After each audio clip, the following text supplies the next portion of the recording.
Hey guys, we're Melvin and Melissa, two doctors based in the UK with a passion for wellness, culture and adventure. And today we're going to talk about how YouTube changed our lives. So why do you think we started YouTube to begin with, Mel? I guess for me, initially, it was just something that I've always wanted to do for years, but I don't know, there were just like different reasons why I didn't do it. I didn't think I was good enough. I didn't know how to do like the technical side of things, how to edit videos properly, how to make thumbnails, and then also the side of like not feeling competent in teaching, whatever. But it's always like a platform that I've enjoyed consuming myself. So I actually really enjoy watching YouTube's videos over other things like Instagram or TikTok, because I feel like there's something about YouTube that's just so much more, like there's more depth to it, more authenticity, and I just feel like I learn better from it as well. But coming back to the question, yeah, I think it was initially just for fun, mostly just to like document different milestones and like document travels, different actually. milestones of our lives so that we can look back. And I think even now, even though we've not done it for all that long, it's been about a year or so,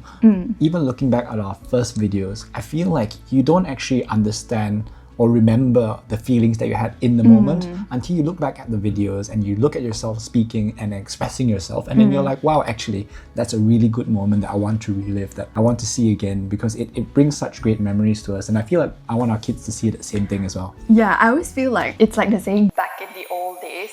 Yeah, I feel like YouTube has it's like so nice because you can look back at those memories. It's like a digital journal almost, and it's really nice. And then I think the second reason why we started in the first place was also because I think it was more like a creative outlet, because so our day job we're both doctors and we work in hospitals, so it's very demanding and very challenging because you deal with life and death like all the time. You have to make crucial very time critical decisions, and sometimes it causes like fatigue and burnout, and YouTube was that outlet where we could sort of be creative, and it was really nice to learn like different skills as well, like to be able to learn different skills and express ourselves in a different way than if we were to do it as doctors. So to show our travels and then I think the third thing is to just share what we know. I think we're just ordinary people. We are not like gurus or experts in certain things, but it's really nice, especially I think from like the health and education side of things. I feel like it's really nice to just make things more accessible. We've recently started this series called Wellness Wednesdays, where we share like quick tips on like just relatable things, especially like in travel, adventure, and just being healthy in general, which is really nice because I think like there's so much misinformation out there. But then because we come from a background where we're quite into research and like medicine, we can give that knowledge. Yeah, because I sometimes do have sort of these questions anyway, and I want to find out for myself what the answers are. So when I find out the answers, if I make it to a video, then at least I can share it with everybody else. I guess in summary, so YouTube is like firstly like almost like letters to our younger selves of those old memories, but also letters to our grandma.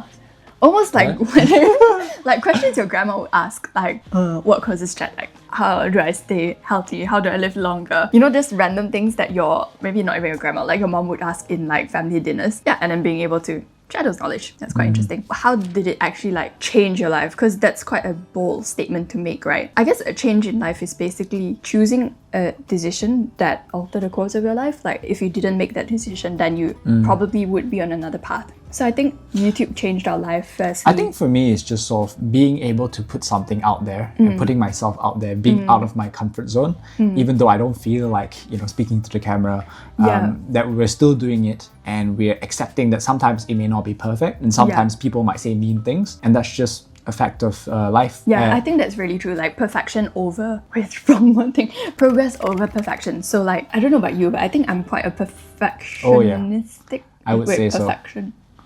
Perfectionist, so I think it's a bit of like personality, but also the profession of being a doctor, where you always have to like try and make the right decision, which kind of makes sense, because if you make a mistake in the medical profession, of course somebody will have morbidity or mortality associated with that. Whereas when it comes to YouTube, like it's not matters of life and death, and it's almost like a relief, like to have that and just focus on just progress. So each time you just learn something and be better in that thing by just 1%. And it's really nice because I think you came across a quote as well. Someone said, just fail.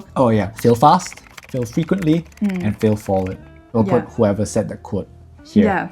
Which is quite true, right? Because sometimes we're like just afraid of failure itself. But then if you think about it, failure is just another data point. It's just like an experiment to see what didn't work and how can you improve it.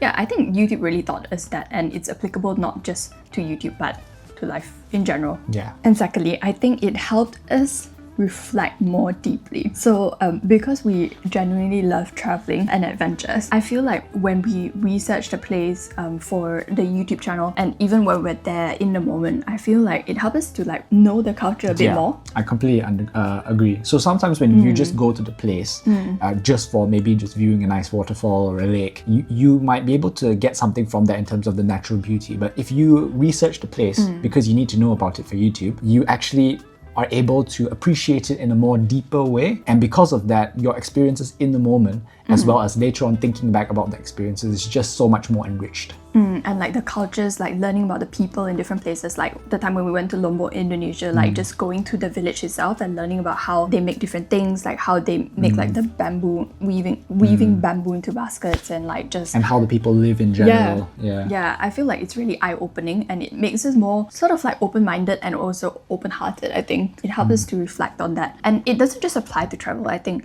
Even if, for example, you're using YouTube as a platform to teach different skills, I don't know, like maybe just if your YouTube is about teaching YouTube, right? It's like the best way to learn about it because you're teaching it. The third thing, I think it changed our life in a way that it sort of like forms connections that are beyond borders with the internet.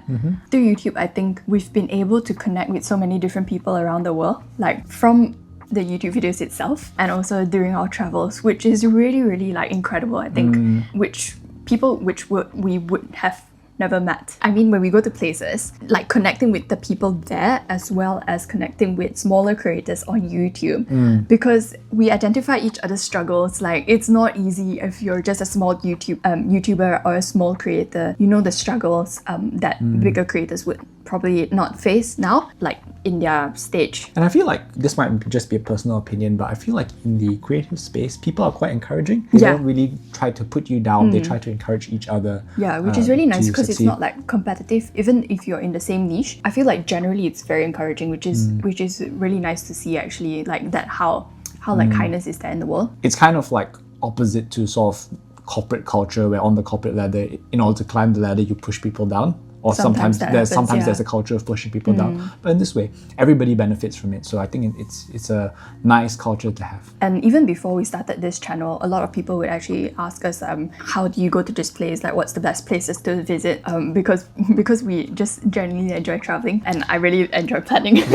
Melissa really enjoys planning. So I think even with our friends and family and whoever watches our YouTube videos, it's really nice to like strengthen our bonds, just talking about same like shared experiences and like how they felt when they went to that place as well. Of course, it's not always just a bed of roses, as you might know if you're watching this and you might be a small creator yourself or a small YouTuber. Or you might be thinking of creating and starting YouTube. It's something to be aware of. There's also like the ugly side to it. So like, first of all, which is what I think most people would be afraid of, are the mean comments.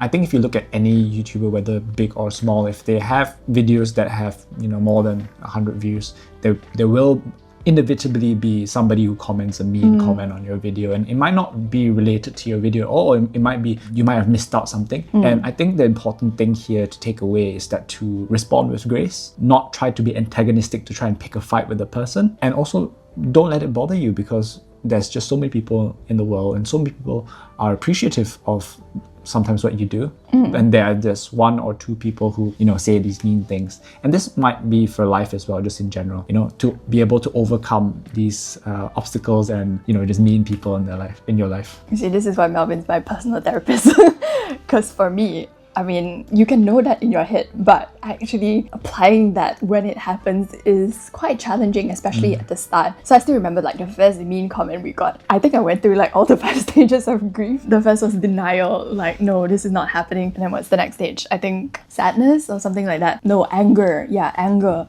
And just coming with a whole like debate to actually come back to that comment, and then like sadness, and then like finally just acceptance. And yeah, like Melvin said, like in the end, I think it depends, because some people, like, there is actually truth to the comment, which is fine, but just responding with grace. But then at the same time, some of it is just honestly like in psychiatry, we know that sometimes people do certain things as a portrayal of their own insecurity. Their projection of their own insecurities. It's important to know that it's not really about you sometimes, and just try to be the bigger person. And if it affects you, sometimes it's best just not to respond, because I think it's more important to like protect your headspace and your own mental well-being. And on the bright side, if you're getting mean comments, it means there's some sort of success and some sort of growth. So you're on the right track. Yeah, you need people to watch your videos for them to comment meanly on your videos. So. Yeah, because if nobody watches, then you wouldn't get any mean comments, right? And then the second thing is, I guess, the comparison trap. And this one is quite different, because in the first thing, the mean comments is like an external thing from someone else. But then this comparison trap is usually from yourself. And again, it's like a psychological thing. Usually, like I tend to think of it as like a curse, like the curse of comparison. And sort of... You compare... You want to be your best as well. And the problem is, with things like social media and things like YouTube, best really is very subjective, because there will always be somebody who's bigger than you, more successful than you. But then again, you can't be comparing your current day 1 to their day 1000. You know, everybody has their own journey. Everybody does it at a different pace and has different capacities in terms of what they can do because of other things that they have. So it might be that you're taking care of a child, you have a second job, or you have elderly parents or something like that. So it all is a separate journey, and I think the thing is to learn that you shouldn't compare with other people, and you should instead compare with your past self. Compare your current self to your past self and look at that progress instead. And I think not putting your worth in the achievements, because like especially at the start and like being a small creator, hands up if you always just look at your analytics. Sometimes it's almost because that's like an extrinsic factor that is objective and you can see. Sometimes you put your self-worth in that, but it's important to know that your worth is not in the outcomes. Not just the numbers that you see ticking up on the screen, because sometimes you learn a lot more than what your subscriber count is or your number of views is. Your growing roots, you learn about how to set up a camera. Right? Yeah, exactly. So in terms of a bamboo tree, initially the bamboos don't grow very much, but they draw down roots very deep within. For many years, actually. In a very short period of time, they grow really fast. Yeah. So think of it as that way, learning video editing, learning how to capture better videos, learning about better audio quality, building up that skill set, not just skill set, but like the confidence to be able to speak in front of the camera, because I'm really a camera shy person. Yeah. And me just being able to speak now actually is an improvement for myself. So good job, me. Yeah, I actually find like speaking to the camera really, really awkward. Like, I don't know, like some people like even though they're introverts, somehow they feel like it's more natural speaking to a camera compared to speaking to a large crowd. But then for me, I think it's quite the opposite, because I feel like when you speak to people, you can see their faces, your body language, but then when you're speaking to a camera, it's like a thing. So I don't know, I've just really felt like it was really awkward, but I think there's some improvement now, hopefully. And then the third thing is just the logistics of it.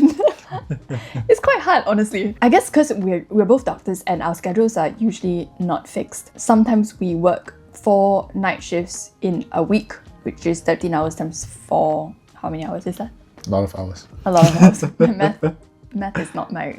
Math is not mathing. But anyway, so, and then with the time difference and everything, it's quite time difference. 52 hours. 52 hours with the shift time difference. It's really difficult as well. And then there's just a lot of things like to know about YouTube. It's not just video editing, but it's also like how to make thumbnails, how to speak to the camera, how to know the subject, and like how to like batch film, how to put it out, to market it, so many things. So I think just being consistent, it's I think much better than sort of trying to grow really fast sometimes, because I think it's more sustainable in the long run. Yeah. But I mean, that's just my initial thoughts. And do you think you would start again all over if you went back to the very start? Yeah, I think so. I think I would.